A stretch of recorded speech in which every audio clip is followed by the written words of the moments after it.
Welcome! In this video, we will learn how situational factors can limit or enhance our ethical behavior. What kind of situations can lead to a non-ethical behavior? Firstly, if the situation hurts the reciprocity norm, according to this rule, people usually expect that if they do a favor for somebody, it will be rewarded, compensated. For instance, imagine if I offer you a coffee. You might feel the temptation to pay me back and invite me for the coffee as well. Or imagine the negative example of that. If, for instance, I bump you but say sorry, you are in a sense rewarded.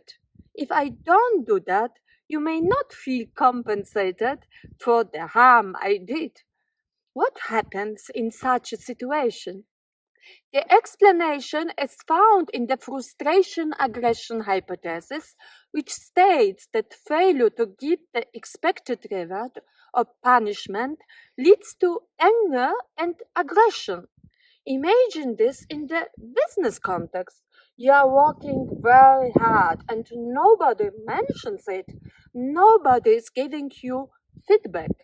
Or in another situation, imagine that you and your colleague do the same kind of job, but she earns double what you earn. Even in this situation, you may feel aggression and anger about the situation, which may be directed at your boss or yourself. If you are able to talk about this issue and change the situation or receive a convincing explanation or are really super self-confident and are satisfied to receive an internal reward, this anger and aggression will be, of course, less. If not, you may tend towards so-called counterproductive work behavior. In other words, in order to make the situation more reciprocally just and fair, you may continue work as you are paid for, or even harm a company. Many of these behaviors are, of course, non-ethical. The company, to avoid such a situation which can be harmful for its general outcome, may, for instance, introduce a totally transparent system of payment and of rewards and all other benefits which the company may offer you. Otherwise, the company risks a person tending towards counterproductive work behavior. So, the hypothesis about the compensation for reward and the hypothesis of frustration aggression explain to us just how the situation which violates the reciprocity norm may provoke us to unethical behavior. Secondly, there's a situation which limits our tendency to behave ethically. This is the problem which we call in economy the freerider problem, and it is visualized by public good gains. Let's visualize it with the story of wine barrel.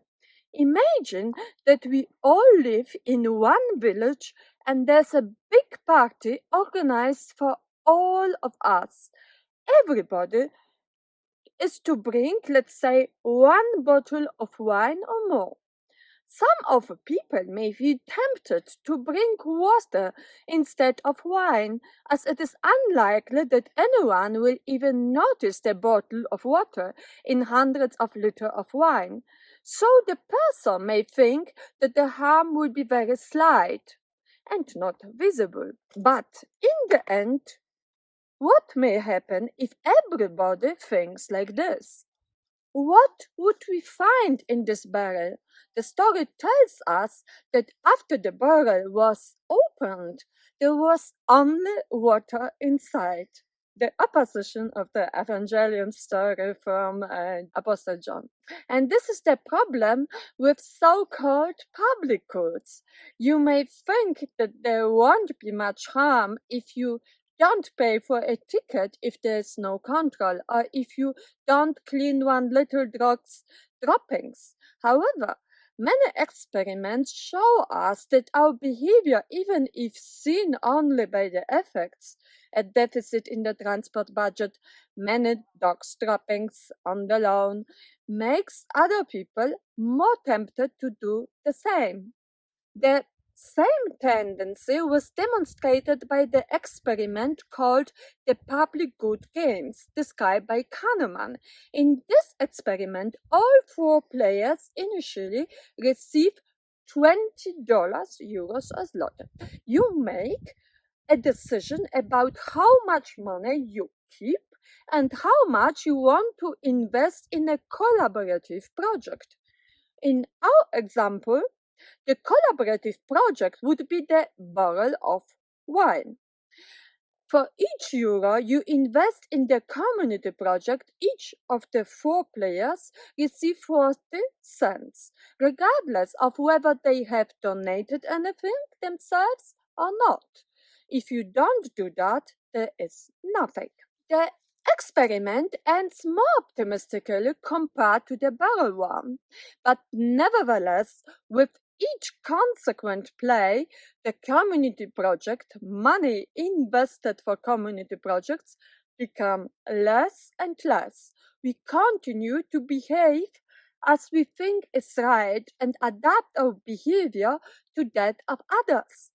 It may seem fair to us, but it is non-ethical. How can we avoid this situation? I will answer it by providing another example. Imagine that you are forced to bring your bottle of wine in a transparent bottle or pay for the bus ticket at the front where you are seen by all, or the lawn where you walk with the dog is under video camera surveillance. Experiments show that people are prone to punish freeriders also at their own expense. This is illustrated by another experiment in which you divide $10 between yourself and another person who can decide whether to accept this division or not. If the person won't accept this division, nobody receives anything. You might expect that another person will accept every division which offers them more than 1 cent. For instance, if you retain $9.99 and let the person have 1 cent. In reality, this does not happen, and people don't accept an unfair division less than $4 out of 10, preferring to lose this small amount than accept something that they think is unfair.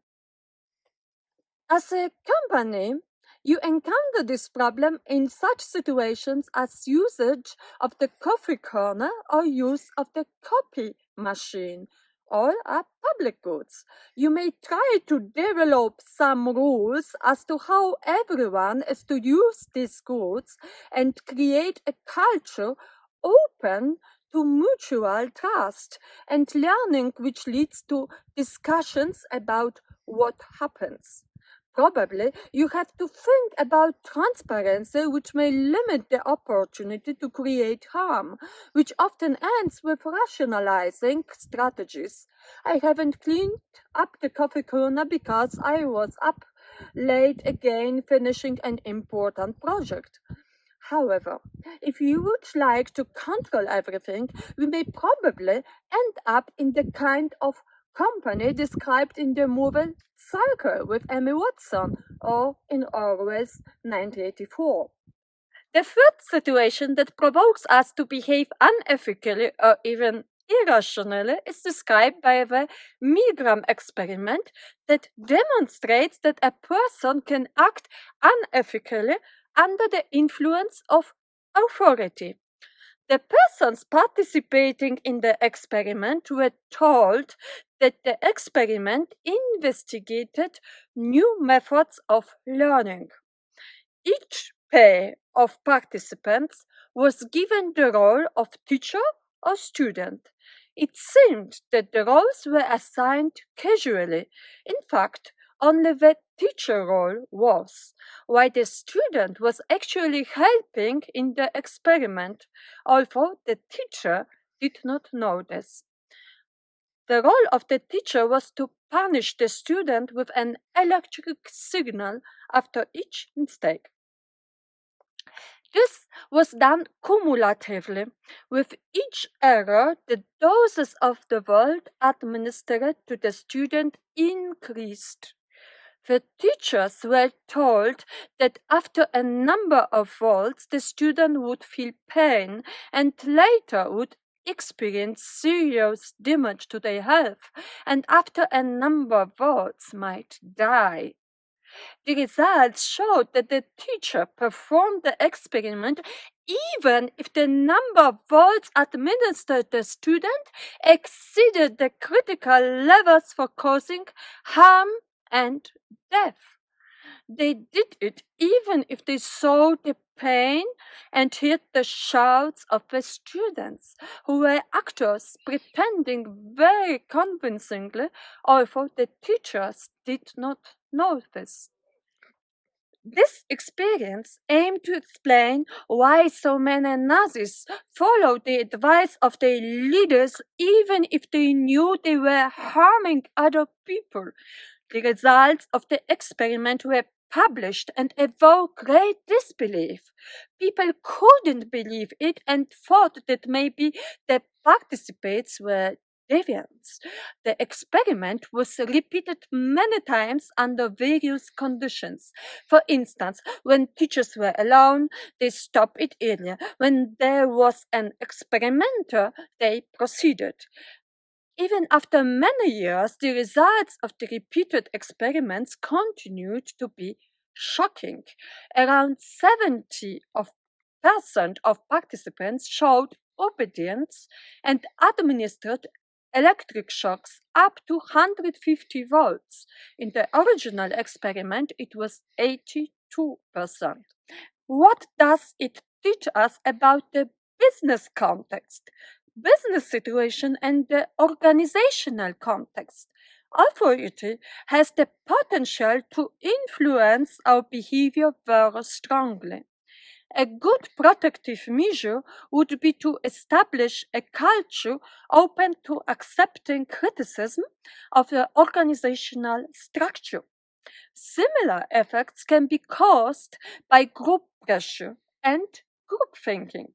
Under the influence of other people, we don't say what we really think, retain our meaning, or even behave differently from the way we would wish.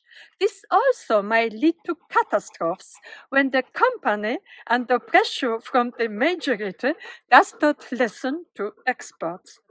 The coronavirus epidemic provides a good example where some local governments did not make wise decisions or considering the risk.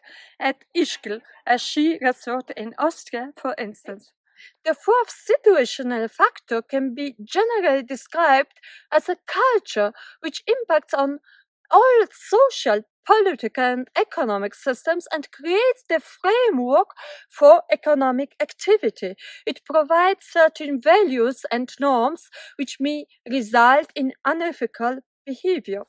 Let us say that you are taught at home about the superiority of white people or of men over women, or that people of your religion are superior, or of certain beliefs regarding individualism, egoism, selfishness, and competition. These values and norms may create many ethical issues when it comes to a group behavior. Similarly, if your culture is oriented very strongly towards success or not making mistakes and being perfect, it can make us afraid to admit mistakes. In the Toyota case, probably somebody saw the problem that would be caused by not including breaks from work, but they did not admit or report this problem. To summarize, there are different situations which limit our moral ethical behavior.